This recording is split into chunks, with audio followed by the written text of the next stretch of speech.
تاریخ اسلام کے طالب علم جانتے ہیں کہ دین میں خلافت کی اہمیت کیا ہے اور یہ خلفائے راشدہ کے عہد زیریں کے بعد کن کن گھاٹیوں سے گزر کر بالآخر 1922 میں ختم ہو کر اہل اسلام کے دل پر وہ گھاؤ لگا گئی جس کے زخموں سے آج بھی خون رس رہا ہے۔ اگرچہ یہ حقیقت اپنی جگہ ایک وجود رکھتی ہے کہ جناب امام حسن رضی اللہ تعالیٰ عنہ کے بعد تاریخ اسلام میں ملوکیت کا عمل دخل شروع ہو گیا تھا، لیکن اس کے باوجود ایک زمانے تک مسلمان حکمران خود کو خلیفہ ہی کہلاتے تھے، جس کی وجہ سے دنیا میں ہمارا ایک بھرم قائم رہا۔ مگر بدقسمتی سے یہ خستہ عمارت بھی ایک صدی قبل اس وقت زمین بوس ہو گئی جب ہندوستان کے کریا کریا میں یہ نعرہ گونج رہا تھا کہ بولیں اماں محمد علی سے، جان بیٹا خلافت پر دے دو۔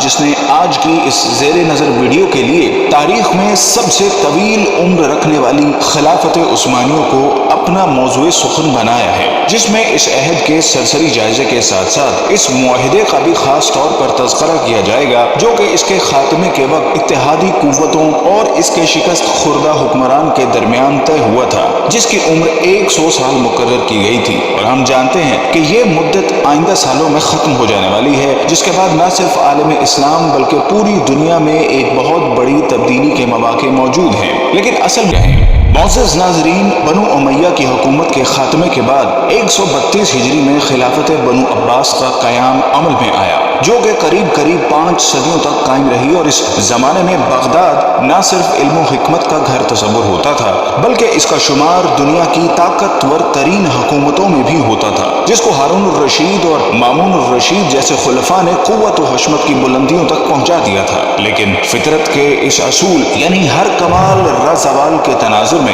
جب 8ویں خلیفہ معتصم باللہ کے بعد عباسیوں نے محض ہوس اقتدار کو اپنا مطمع نظر بنا لیا تو ہلاک و خاں کے ہاتھوں اس کا بھی خاتمہ ہو گیا، اور یہ تاریخ اسلام کا وہ خونی باب ہے جس کو رقم کرنے کے لیے شیر کا کلیجہ درکار ہے۔ لیکن چونکہ آج کا ہمارا موضوع خلافت عثمانیہ ہے جس نے اسی رات سے جنم لیا، سو ہم اسی تک محدود رہتے ہوئے ابھی اس سے صرف نظر کریں گے۔ ناظرین محترم، عین ان لمحات میں جب بلا لحاظ عمر و جنس مسلمانوں کا خون بغداد کی گلیوں کو سیراب کر رہا تھا اور تاتاریوں نے صرف مسلمانوں پر زندگی حرام کر دی تھی کہ ایک دیندار گھرانے میں ایک بچے نے آنکھ کھولی اور اس کے والدین نے نومولود کا نام عثمان رکھا، جس سے ان نامہربان موسموں میں ہر ممکن حد تک اچھی تربیت کی گئی، اور جب وہ جوانی کی حدود میں پہنچا تو اس نے اپنا روحانی تعلق ایک درویش خدا مست سے قائم کر لیا، اور پھر ایک دن اس نے خواب دیکھا کہ اس کے مرشد کے سینے سے ایک چاند نکل کر اس پر سایہ فگن ہو گیا ہے۔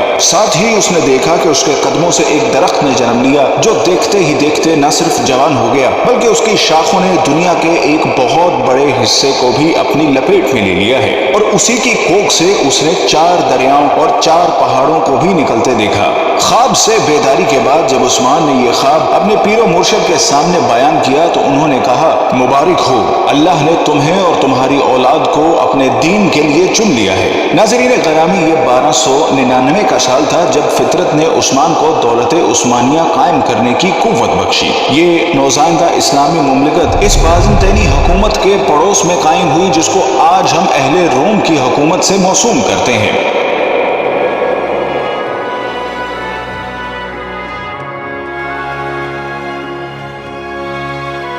قابل قدر ناظرین، عثمان جس کو ترک آج بھی غازی عثمان کے نام سے یاد کرتے ہیں کا عہد حکومت ایک مثال کے طور پر پیش کیا جاتا ہے جس میں عدل و انصاف کی حکمرانی تھی۔ غازی عثمان نے اپنی زندگی میں ایک ایسی سلطنت کی بنیاد رکھی جو کہ آنے والی کئی صدیوں تک قائم رہی۔ یہ عظیم حکمران جب 1226 میں اس دنیا سے رخصت ہوا تو اس نے موت سے قبل اپنے بیٹے اور خان کو جو نصیحت کی وہ آج بھی کتب تاریخ میں ایک بہترین ضابطے کی صورت میں موجود ہے۔ اس نے کہا کہ جہاد فی سبیل اللہ کو قائم رکھتے ہوئے ہمیشہ دین اسلام کا پرچم سربلند رکھنا اور ہمیشہ عدل و انصاف پر قائم رہنا۔ اس نے کہا کہ میری نسل سے جو شخص بھی اسلام سے بے وفائی کا مرتکب ہوگا تو وہ روز حشر رسول اللہ صلی اللہ علیہ وسلم کی شفاعت سے محروم رہے گا۔